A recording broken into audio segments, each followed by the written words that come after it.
Good afternoon. I want to ask you a question. Who are you living with?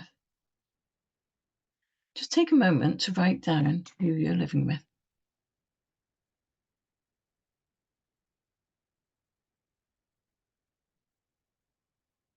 I'm going to ask you the question again. Who are you living with in here? In here? In here?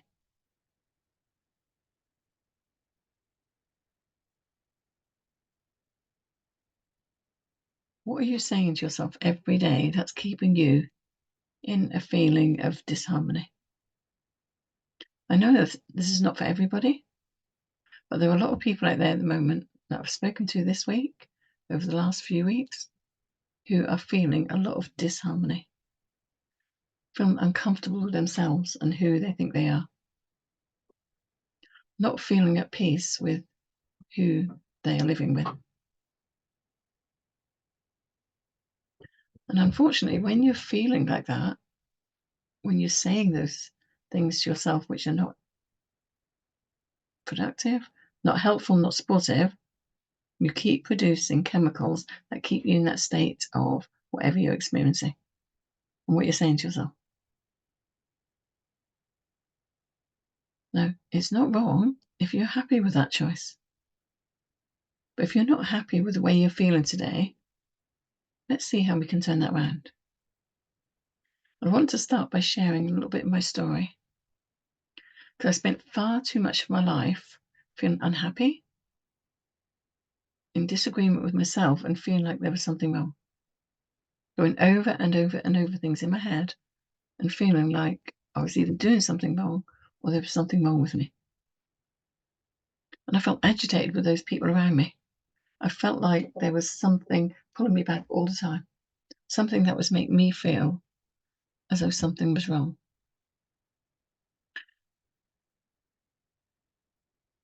And it's not rocket science to think if you keep treating somebody wrong, badly, you'll end up feeling unhappy. You wouldn't treat someone else badly and expect them to give you a good response, would you? Quite often, we actually treat ourselves badly by the things that we say to ourselves, the things that we believe. And a lot of this stuff is not true. So just take a moment just to peel back those layers, peel it back, and take a few moments to write down 2 or 3 good things about yourself. Write down how you feel about yourself.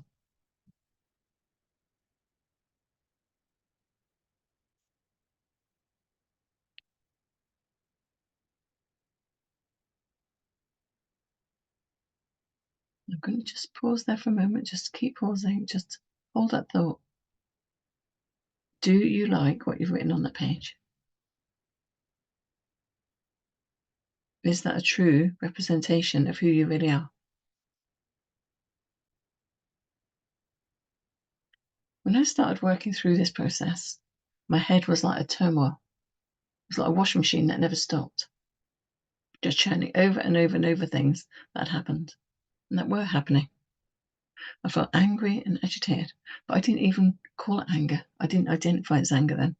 I thought I was depressed. I thought I was anxious because all of my life I've been told I was angry. But actually, I didn't feel that anger because I'd become numb to how I felt. And when you keep suppressing how you feel, your feelings go down.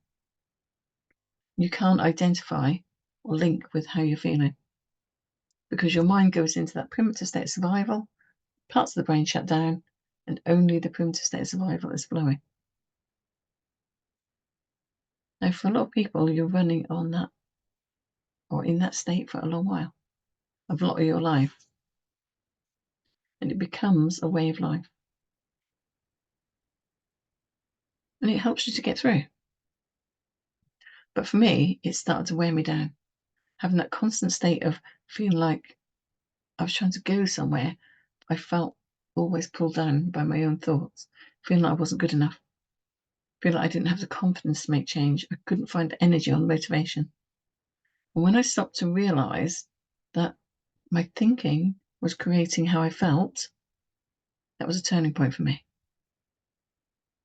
It wasn't a sudden shift to suddenly feeling better, but I started studying myself. And I would encourage you to do that now. Right now, start looking at what you're saying to yourself. How are you talking about yourself today? How are you talking to yourself? And over the next few days, just become more aware of what you're saying. Take it out your head, get a little notebook, a little journal, and write down what you're saying. Being honest. Be honest with yourself. This is how I feel. Don't make it all soft and sweet. This is what I'm thinking. This is what I'm saying to myself every day. Do that on the left-hand page. Oops, left-hand page, is that way for you? Okay. And then on the right-hand page, leave that blank. After you've written down everything that's necessary, ask, is this thought helping? Is this thought not helping?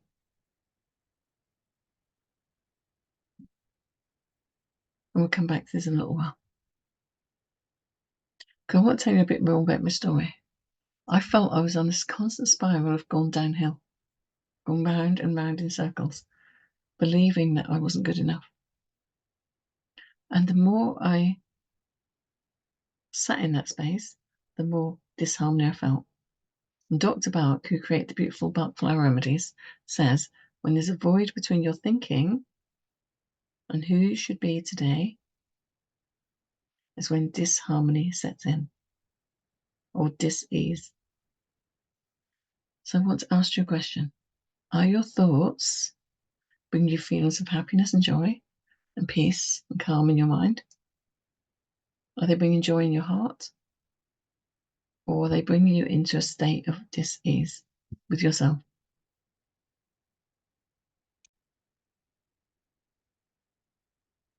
For me, I was always focused on what was going on wrong around me. I was focused on what other people were doing wrong. And it was about not just me, about how people treated others. I felt this inner unrest. That's all I could call it at the time. I felt this inner frustration, irritation, impatience coming up. And those feelings were constantly a part of who I felt I was. I felt impatient. I felt uptight. I felt discouraged. And then I started to realize that what I was thinking and focusing on every day was becoming who I was. Because your mind cannot tell, my mind could not tell, if I was focusing on something outside of me or something inside of me. And when I was in that state, my mind is constantly reacting to what I'm thinking and what I'm saying to myself every day. Just do a little self-study over the next few days. Be gentle on yourself, because we're just looking for some honesty here so we can start to make some adjustments. Okay?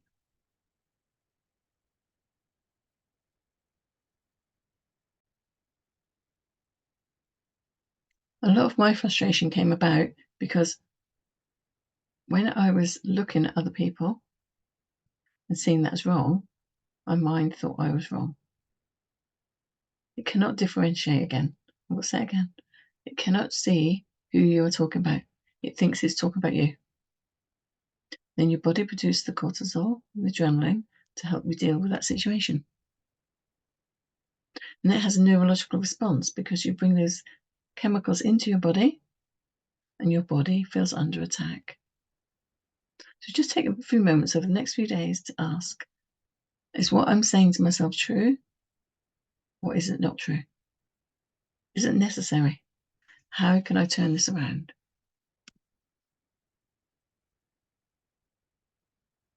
I was very, very fortunate. I was one of the fortunate ones that someone saw and recognized my distress.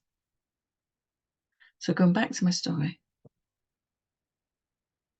I spent far too much of my life feeling like I was an anxious person.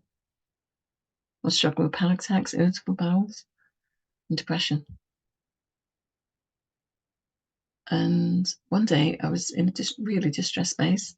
My daughter was upset in play school, and I didn't have the courage to walk away from her because I didn't want to leave her in a distressed space.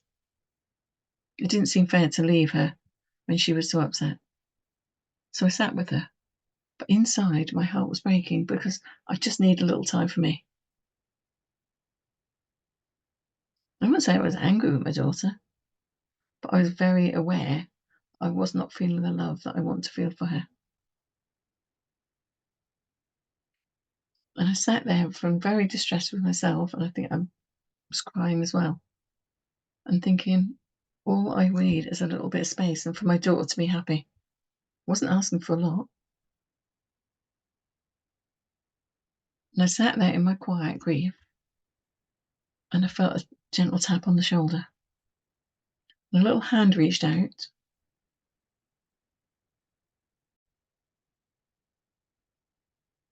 and I looked at this little bottle, at this hand, this lady that was reaching out. And this soft voice said, "This bottle could help you and your daughter." And I sat looking at this bottle in disbelief. Was this the answer to my prayer? I felt a sense of relief coming over me. And I did take the bottle, and the voice said, "Take 2 drops and put those drops on your tongue." Just like that.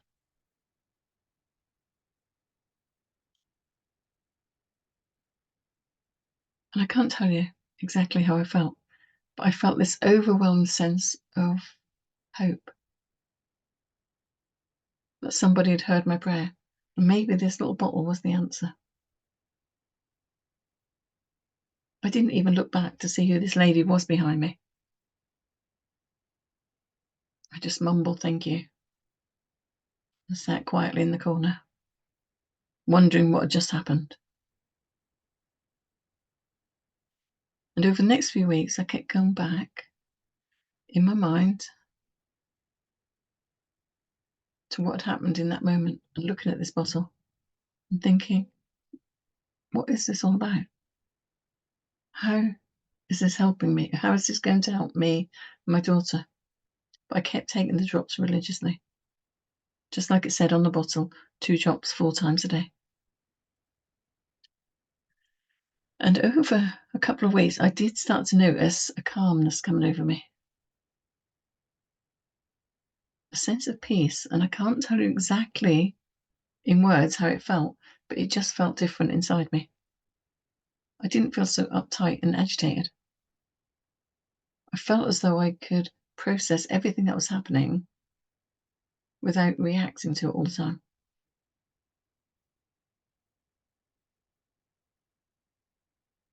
I did not understand, but something in this little bottle was making a difference in my life. And then a couple of weeks later, something even better happened. My daughter slept through the night. She started to sleep for about 4, 5 hours at a time. And this happened over 3 nights. And I looked in the cot and thought, how could this be happening? I think I sat by her bedside one night just in case, because I thought, what's going on here? I hope she's okay.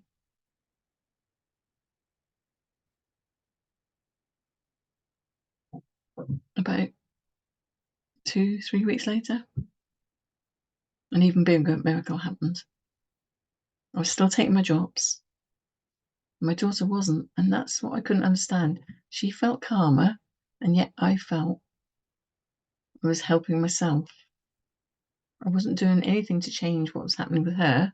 I was helping myself. And when I stopped and thought about what was going on, I couldn't reason with it. I couldn't logic it in my head. But I knew a sense of calm was coming over me. And my daughter felt calmer. She seemed more at peace with herself.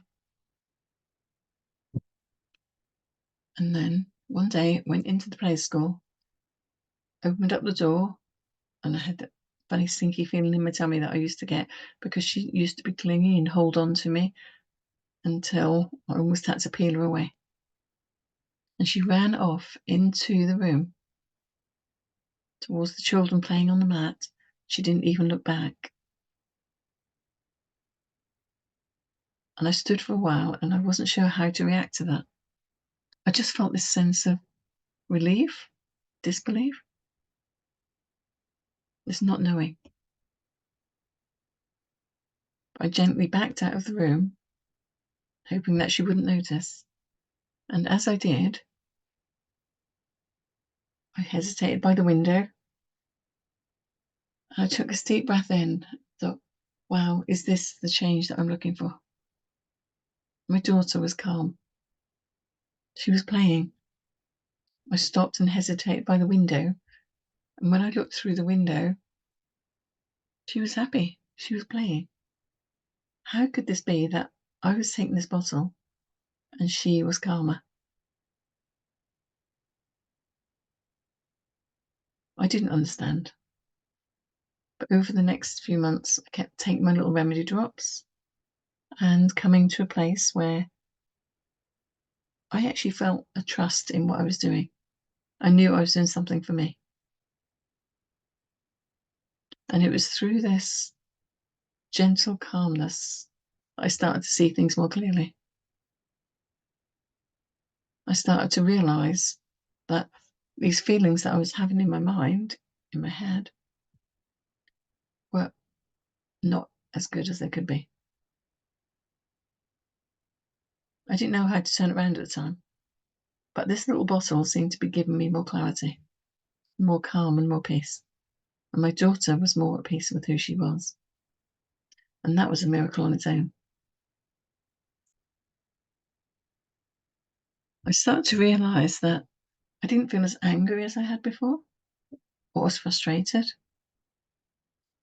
I just felt this calmness and this clarity. Well, this went on for several months, in fact, for quite a long while. And then one day, the story changed. My daughter was trying to settle into school, and she was not a happy bunny. She walked through the doors and pulled back and held onto my arm, and she wasn't letting go. She cried, and so did I. It felt like we took a huge step backwards, and this went on for day after day after day. And one day, the teacher took my daughter off me and said, "Go home. It's no wonder your daughter's a nervous wreck. Go home and sort yourself out."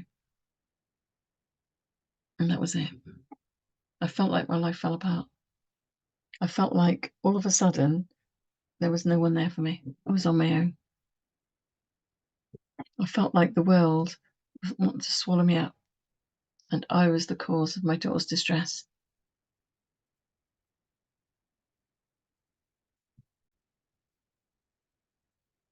Somehow I found my way over to the doctor's surgery, and I sat in his surgery, pouring my heart out and telling him how I felt and what had happened at the school and how distressed I felt. And he didn't even look up. He just looked into the computer, started scribbling something on his notepad, and then typing a prescription out for me. He said, "I think we need to increase your medication." And I went absolutely ballistic. I could hear this voice screaming in my head and saying, "No, I don't want to." And then my voice came out, and I was so angry. I didn't want the medication. I just wanted to understand why I was feeling like this. And he just looked at me and said, "I think you need a break, Dawn." Yes, he's right. I do need a break. I need to get away from all of this feeling of I was always in the wrong. I felt guilty. I felt like I was upsetting my daughter. I was destroying her life. I just want my daughter to be happy.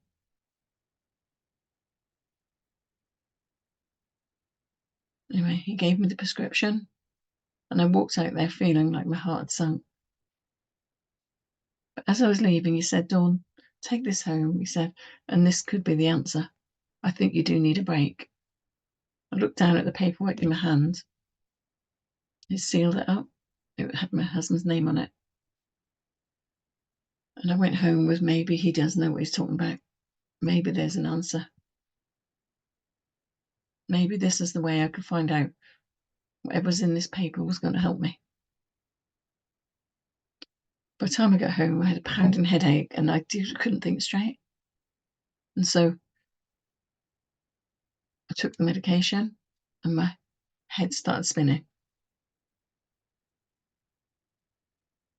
And somewhere in the back of my head, I remembered I had to go and pick my daughter up. I needed to get back to school to pick her up, and I used to bike everywhere then.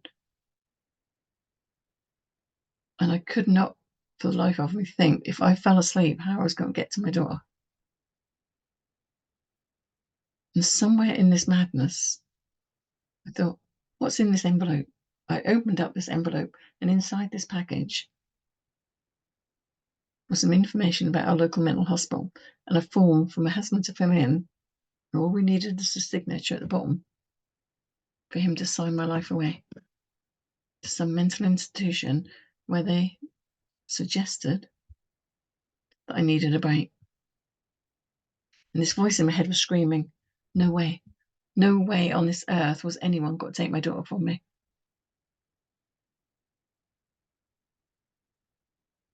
I did actually make myself sick to get rid of these tablets in my body. I went through the cupboard and I trashed and threw away every medication I could find. This was not the answer. Somewhere in the back of my head, this little thought came, where was that bottle? Where was that little bottle of essences that that lady had given me? And I did find that bottle. And on the bottle, which I'd never noticed before, was her phone number. I called this number, said, I think you probably won't remember me. Less than an hour later, I was sitting in her front room, pouring out my heart and telling her how I felt, reliving the nightmare that I'd just been through.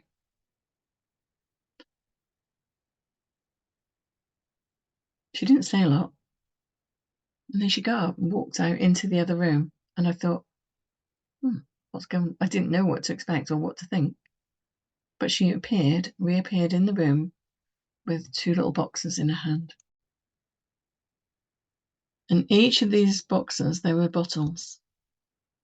There was 38 of them. And she explained to me that she thought these bottles would help me.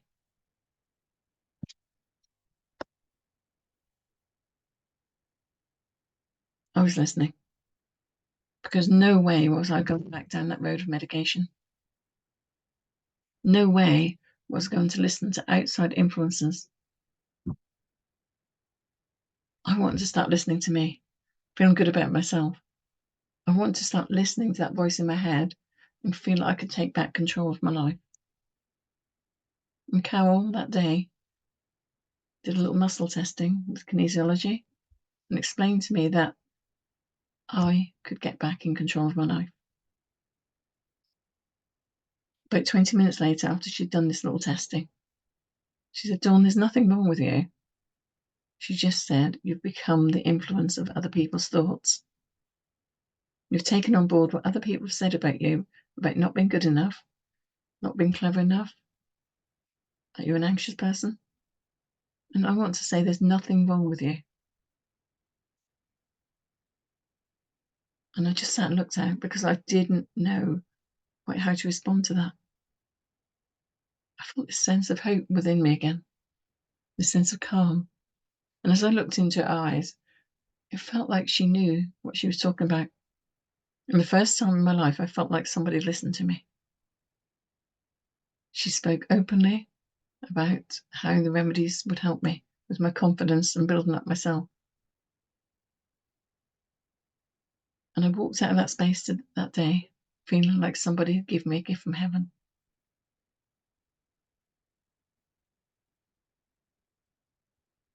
Over the next few weeks, I did take the remedies and I felt this sense of calm coming back. this sense of peace, this kind of inner strength. My daughter started to settle in school.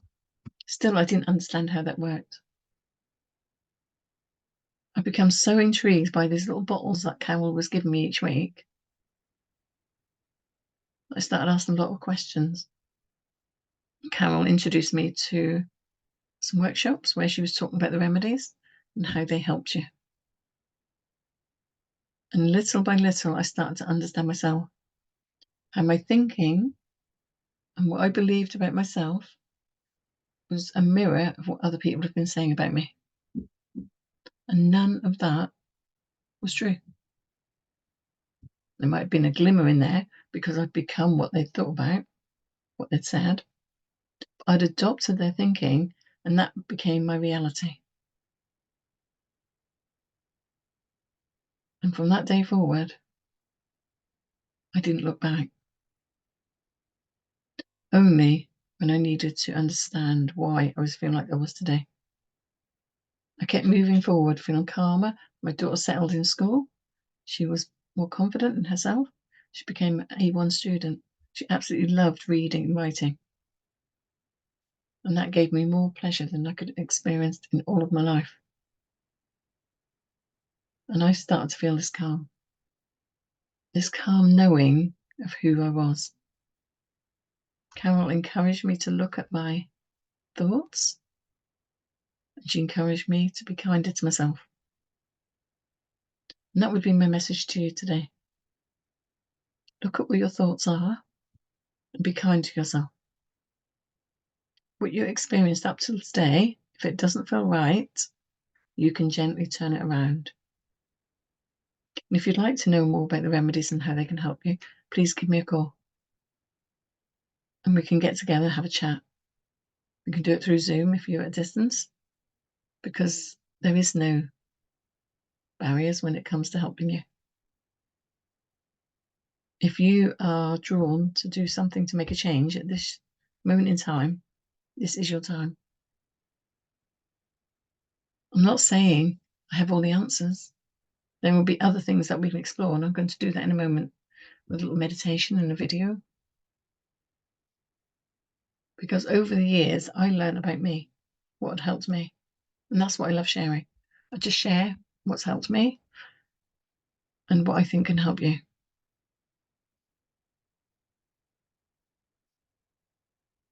When I ask that question again in a week's time, I'd like you to identify who you are living with. I want you to be able to see the better person, the person you were born to be, not the person that people have labelled you as.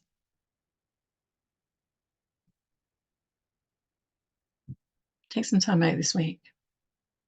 Write, listen, become aware, and become your own best friend.